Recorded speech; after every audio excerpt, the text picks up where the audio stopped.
अस्सलाम अलैकुम नाजरीन, आप देख रहे हैं स्कोप ट्रेंड्स होराइजन्स। दुनिया में कुछ नाम ऐसे हैं जो जुबान पर आते ही खून जमा देते हैं। ऐसा ही एक नाम है ड्रैक्युला। हम सब ने फिल्मों में इसे एक ऐसे वैम्पायर के तौर पर देखा है जो इंसानों का खून पीता है, लेकिन हकीकत इस अफसाने से कहीं ज्यादा हौलनाक और लर्ज़ाखेज है।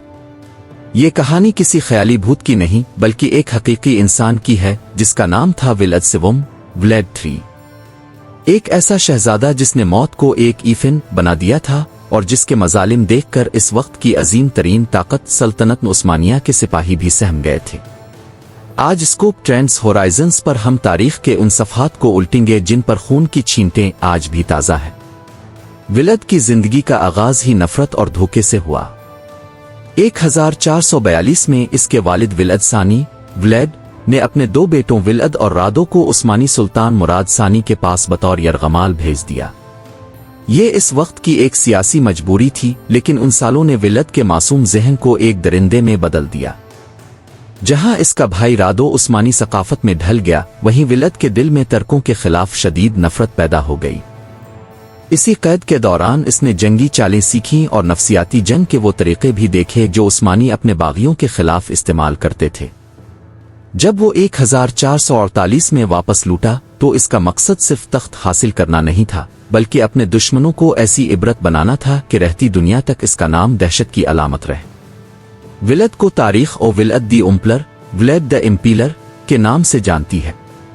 इम्पीलिंग मौत का वो वहशियाना तरीका था जिसमें एक लंबी नुकीली और चिकनी लकड़ी को जिंदा इंसान के जिस्म के आर पार कर दिया जाता था। विलद इस बात का खास ख्याल रखता था कि लकड़ी किसी अहम उज़्व वाइटे ऑर्गन को न छुए ताकि शिकार फौरी तौर पर न मरे।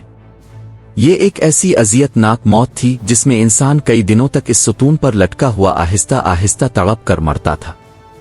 कहा जाता है कि विलद को सतूनों पर लटकी हुई लाशों के दरमियान बैठकर खाना खाने में मजा आता था।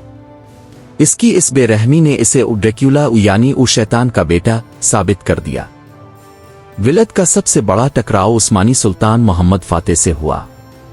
जब सुल्तान ने खराज न देने पर विलद के पास सफीर भेजे तो विलद ने उनके सरों पर उनकी पगड़ियां केलों से ठोंक दें, क्योंकि उन्होंने सुल्तान के एहतराम में टोपी उतारने से इनकार किया था।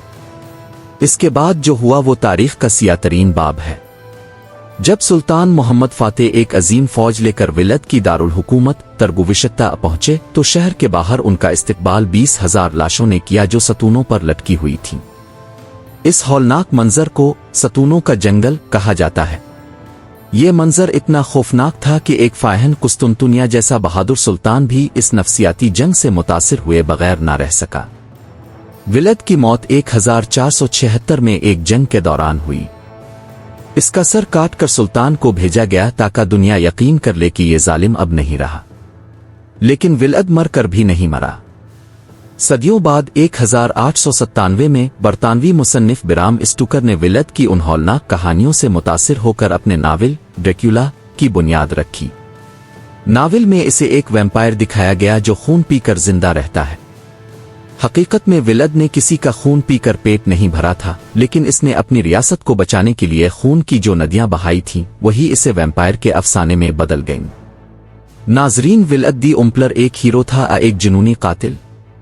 ये बहस आज भी जारी है।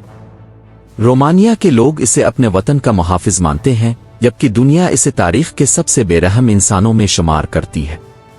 आपका क्या ख्याल है? क्या जंग जीतने के लिए ऐसी बर्बरियत जायज है? कमेंट्स में अपनी राय जरूर दें। अगर आपको तारीख के इन तारीख राजों में दिलचस्पी है तो वीडियो को लाइक करें और स्कोप ट्रेंड्स होराइजन्स को सब्सक्राइब करना ना भूलें। अल्लाह हाफिज।